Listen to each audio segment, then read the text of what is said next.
Hello, Legion. This is Hadrian. Thank you for being here. Let's play some more Stellaris Synthetic Dawn in our Cooperate or Die series. So we are beginning the second episode of our series here, and there are a couple of things I want to jump into right away. First of all, I realized right as I loaded up the save game that I have not built my 2 extra Corvettes to start out, just to make sure we can head off any space piracy. So I'm going to do that before I do anything else. But we are in the process also of colonizing Tion Prime, and I want to make sure that I colonize Brink Prime as well. And we're going to keep exploring. Also, I forgot about Zoblar as well. There's Zoblar 1, which is a tomb world, which we can also colonize. Again, these are all 100% habitable, as we discussed in the comments a little bit, and as a few people pointed out, because we are in fact a machine race. Not accustomed to that. I knew that was going to be the case, but it's just not in my subconscious routines playing Stellaris to expect 100% habitability on every single planet. So that's going to be kind of amazing, especially considering that habitability has been changed and that habitable planets are a little bit harder to come by for organic empires. So we're building a couple of new structures on the progenitor, the former world of Allure. Actually, no, this is the former world of Illyria, and Allure is the name of the star system. Get your own lore right, Hadrian. But anyway, we are trying to do that in order to build up both our mineral income and, let's go to speed 3, and our energy income. Well, we have some science ships also looking around as well. So we've got a construction ship working on some mines, and let's... Really? Strong energy emissions of an unknown origin make this asteroid stand out from the rest of its peers in this crowded asteroid belt. Goody. Let's look into that. And also, let me quickly check the level of my ships. I've got one level 3 science ship now. And let's see which projects require what. Yeah. Okay, so actually, hold that thought. Coadjutron XY. And he actually has an ability that will enable him to study these more effectively. Not the Gigantic Skeleton, but the Graveyard Expedition. Because I think... Actually, no, neither of these are precursor artifacts. Damn. But when precursor artifacts and, what's the word I'm looking for? Anomalies are discovered, that particular science ship will be useful to us. But we're still going to use him right now to go ahead and put these at the front of the queue. I'm going to order both of them. So this one first, then that one, then he'll go back to doing what he was doing. Meanwhile, this construction ship, like I said, is building those mines. So let's unpause, and I do need to build those ships. Actually, no, the reason I paused is I was going to go to the ship designer. Let's take a quick look at our Corvette. Steel Defender. Ooh, I like that descriptor. Okay. Let's see how we're doing here. Hide obsolete components. Oh, nice. I like that that's been added. All right, so there's nothing really that needs to be added right now. I could add an additional power reactor, a small fission reactor, but the issue with that is that it would then make the ship cost more, and the only thing that it would do is it would give me a small damage bonus. So we're not going to worry about that for now. I do want to set this to auto upgrade. We're going to save this. So Steel Defender is no longer an auto blueprint. We're going to be customizing this later on down the line. But for now, let's go ahead and queue up a couple of those. Going to need to wait a few months here. Exotic radiation. Nice, we got some physics research for this. This particular asteroid is an extrasolar capture and appears to have been washed by some kind of exotic radiation as it plummeted through interstellar space before finally settling in the core system. The original source of this radiation remains unknown, but the scientific module 2 has been able to pick up a wealth of physics data by studying the asteroid's energy emissions. So how much will this help our research? Good bit. Shave 12 months off of the research speed there. That's good. And now let's go ahead and queue up the other Corvette. Our construction is complete. All right, Tion Prime is, when is it going to be done? January 1st of 2209, so about a year and a half. That'll be done. Okay, construction done here. Why don't we keep going then? Let's see, what would be the best one to build? The Brink system is almost in our territory, but not quite. I'll go ahead and build that one. Why not?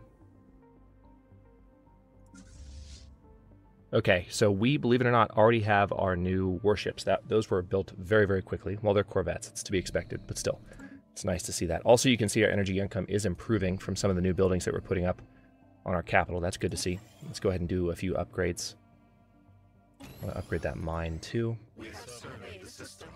Good. All right, Brink, I think, is now within our system. Yes, it is. Our special project is complete. The team under Science Officer Quadratron XY has finished their expedition on Dorellus 6 and returned to the scientific module. Sadly, the wrecked starships on the surface were too badly damaged to recover any useful technologies. These vessels were clearly very advanced, however, and we could gain valuable engineering insights if we analyzed the way they were designed. We should consider the construction of a permanent science outpost in orbit. Okay, so we got some experience from that. A little bit disappointing, but we're going to head to the Raxum system and investigate that giant skeleton, see if anything comes of that. All right, let's also come over here. Oh yeah, definitely going to build a mine here first. Probably hold off on building one on Brink 3 because Brink 3 will be a colony at some point.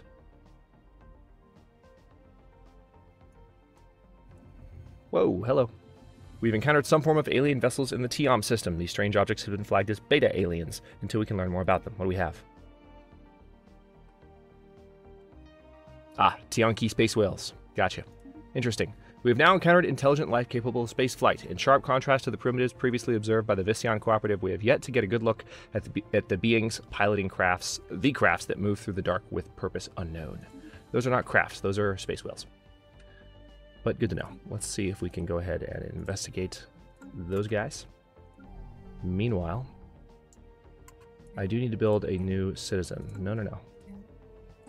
Pop first. Let's do that. And then power plant. Very good. We need to colonize Brink as soon as possible. We have surveyed the system.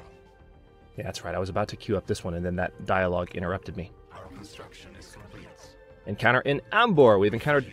Whoa. Pause, game. Science ships... See, we're on speed 3. I'm going to go down to speed 2 for a second because so much is happening at once. Science ship Scientific Module 2 has encountered a hostile alien space station in fleet in Ambor and is currently attempting to evade them. So what do we have? Oh, hello. What is this? Are these space pirates? Yeah, this is a space pirate hub. I think.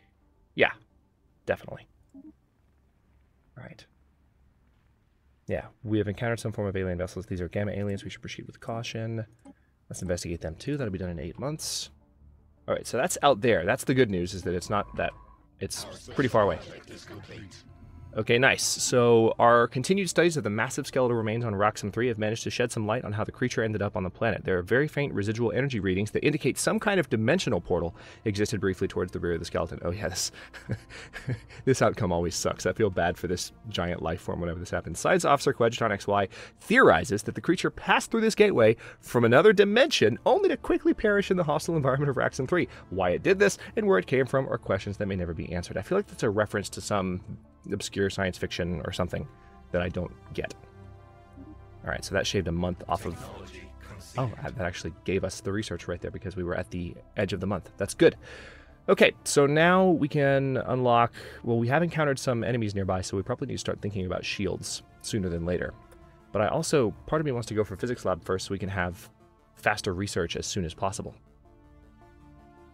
Yeah, let's go ahead and go for shields. Let's do it. Need to make that step.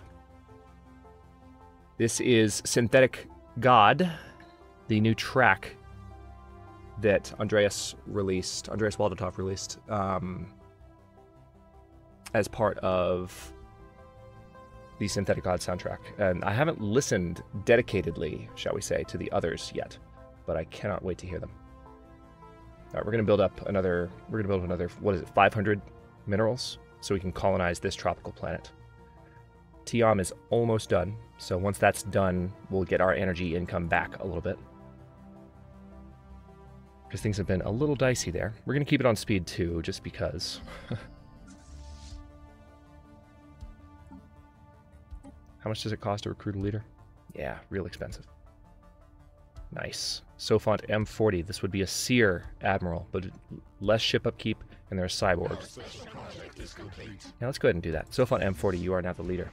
Tianqi, the spaceborne life forms, which we call Tianqi, are docile creatures capable of accessing some lower dimension of subspace. They roam from system to system with remarkable ease. They graze on gases common to the upper layers of many gas giants. Hang on, this is... I gotta just shut up for a second and listen.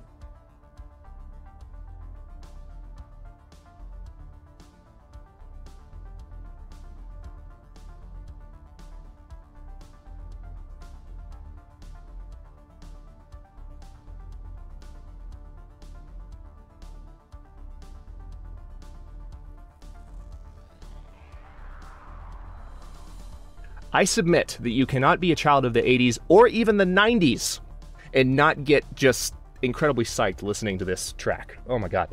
They graze on gases common to the upper layers of many gas giants. It is highly unlikely, to say the least, that this is their only food source, but intake of other nutrients has yet to be observed. They will not attack unless provoked. They can safely be ignored. So this gives us access to frequency tuning, which is a tech research option, and of course 10% progress on that. Hunting them would be a net loss anyway. Good.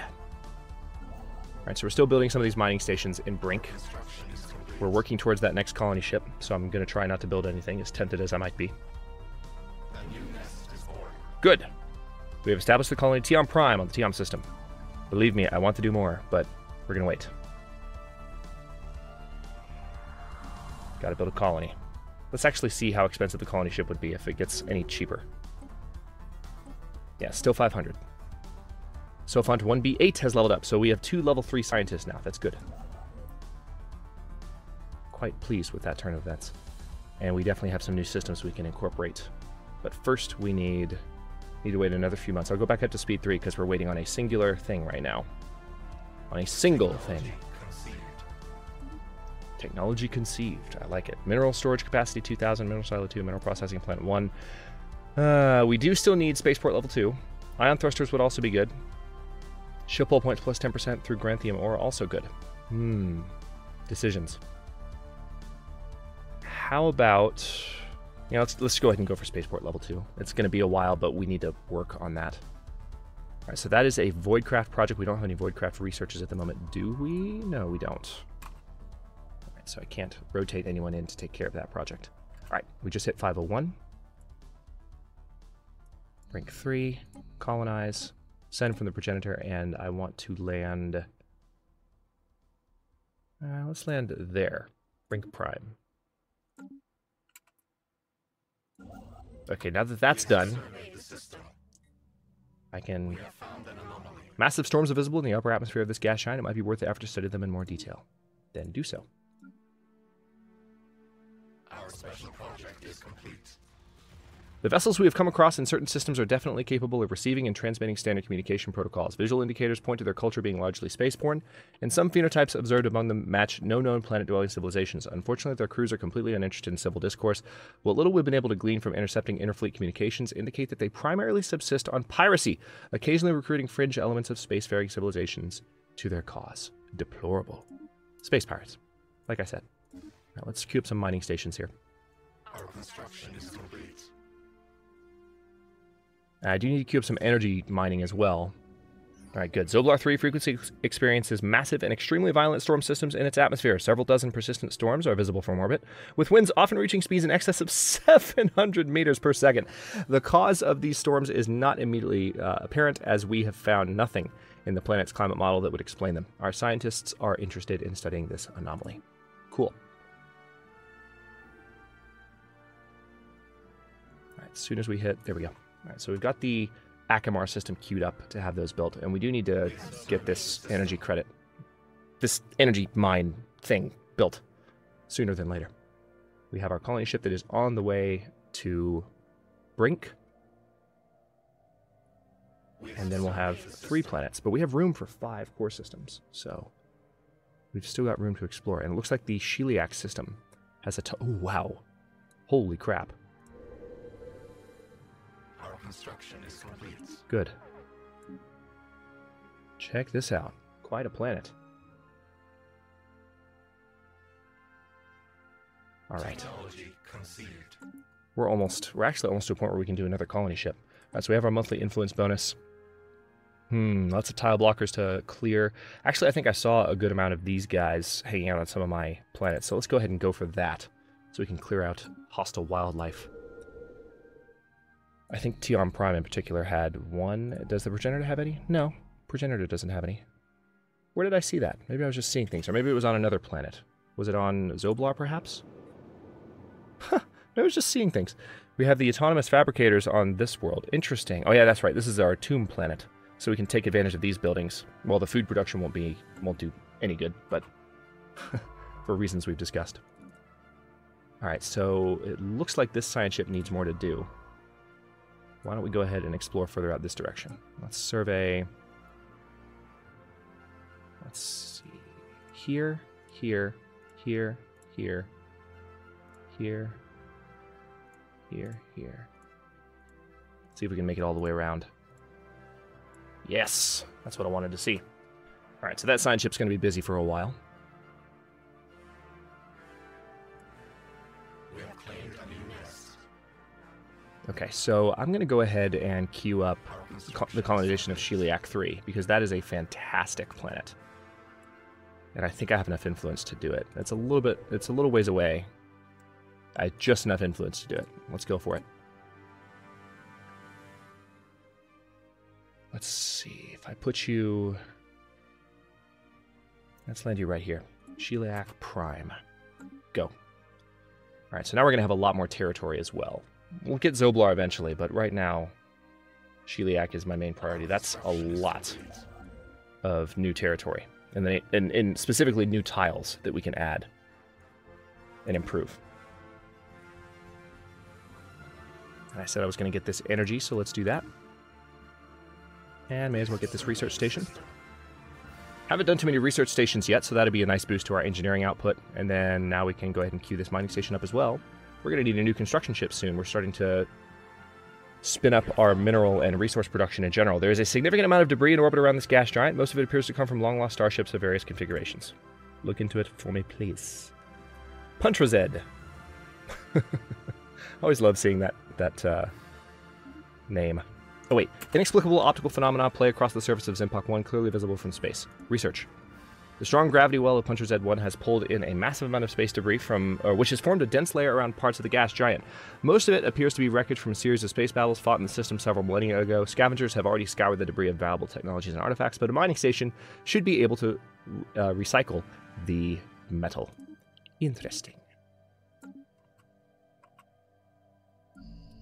Okay, so how are we looking here? We need to build new population on this planet, because these planets will not grow automatically, and that's a habit that's just something I need to generally be aware of as I build up more and more resources.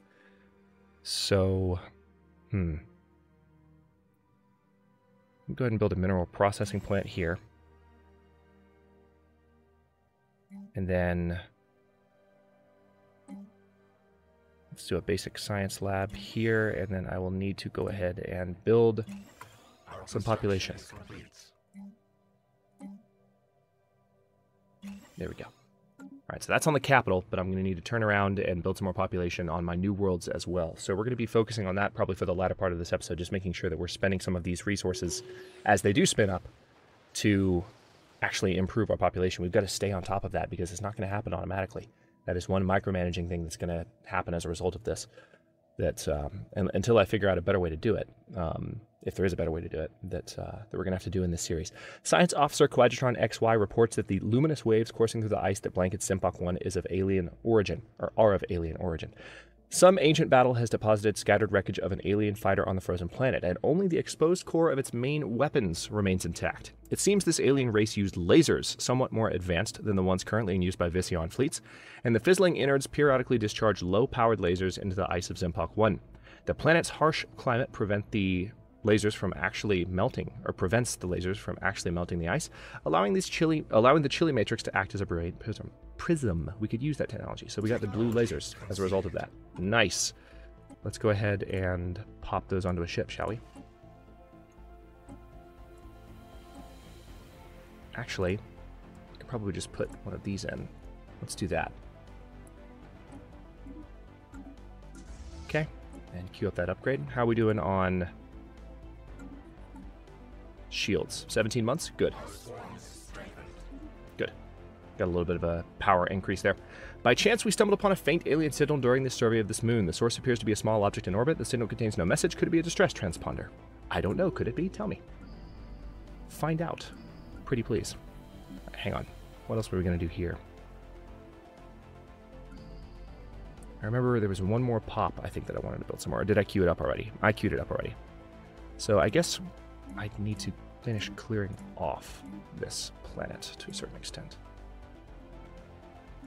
Abandoned strip mine, and we're going to clear out these silent ruins as well. So we're basically getting rid of the last of Illyrian civilization and not feeling bad about it. Good. So our new colony is underway at Sheliak Prime. An abandoned life pod was detected in close orbit of Puntrazed 6A. It is covered in scorch marks. Okay, we've already We've already seen this actually in the last episode. So like I said, I won't read these every time once they start to repeat. However, we are getting some society research from this that pretty much cuts this research project in half. Very good. Kind of tempts me to build an extra science ship. All right, let's see here. This is probably the next best place to build a population. And I can go ahead and build a mine as well. We also do need to build those uplink nodes. Let's go ahead and queue one of those up. And then as soon as possible, I'm going to queue up a population unit to work it. Okay, there we go. It's going to take a while, but we have access to that building. We need to actually take advantage of it. Oh, interesting. Pirate fleet in the Magam system. So the Scientific Module 2 had to get the hell out quickly. Well, that sucks. That was right in the middle of their exploration path. Now they're going to have to go around a different way. Hopefully we'll still be able to explore all of that. But okay. Brink Prime has been colonized. Let's do a power plant there, followed by our first secondary population. Because we do need the energy.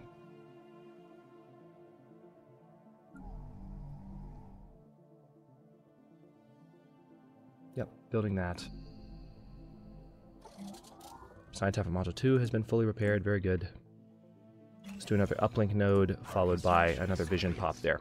We need to increase our Unity output as much as we can. Okay, now this science ship has... Yeah, they lost their entire order queue as a result of that nonsense. Damn it. Alright, let's do this then. It's always very frustrating to me when that happens. Alright, so that's a little bit wonky because they're going there and then coming back there, but it is what it is. Actually, I could have gone like this. I think I did that last time. I could have jagged down that direction and then made it work, but whatever. Alright, construction ship. You have work to do. We have surveyed the system.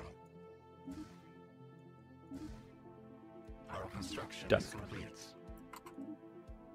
Okay. So we now have access to shields. I'm going to go ahead and build, or I'm going to research the solar panel network. Meanwhile, let's also pop in and take a look at what we can add to our good friend here.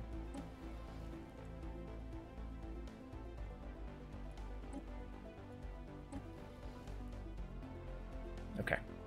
So let's save the Steel Defender and then upgrade them.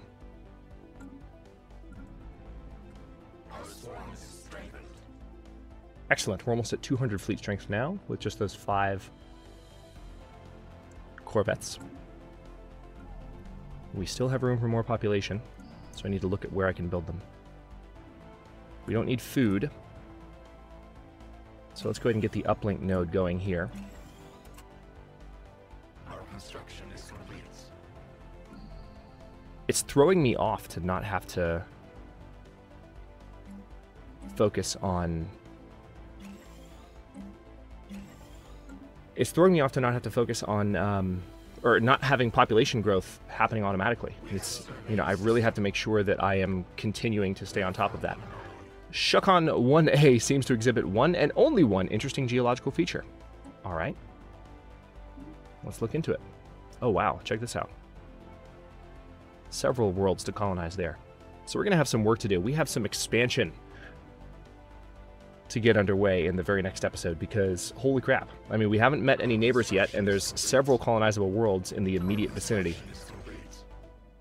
And there appears to be a safe path to Shukon as well. Not through Ambor. We're going to need to clear that out, but nice. A thorough geological survey of Shukon 1A by the scientific module reveals nothing of interest. In fact, it is extraordinarily uninteresting. Its only defining feature is its lack of defining features. There are depressions and elevations, yes, but on the whole, the surface of Shukon 1A can be regarded as unnaturally flat. Likewise, the native flora and fauna are strikingly docile and unworthy of attention. That's good? Interesting. Well, there's a Betharian stone there. That's pretty nice. All right, so we are about to... Yep, we got 500 there again. So we have enough influence for another colony. Which one should I go for? I'm thinking Shukon 2. Natural beauty. Extra happiness and migration attraction? Sure, why not? So let's land...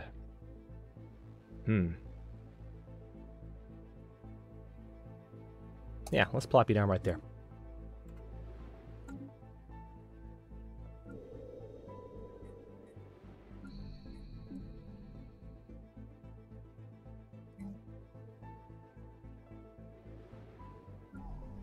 Again, the colony posts count as energy buildings, so they're going to augment whatever energy tiles they land on. That was my motivation for picking that tile, in case you're wondering.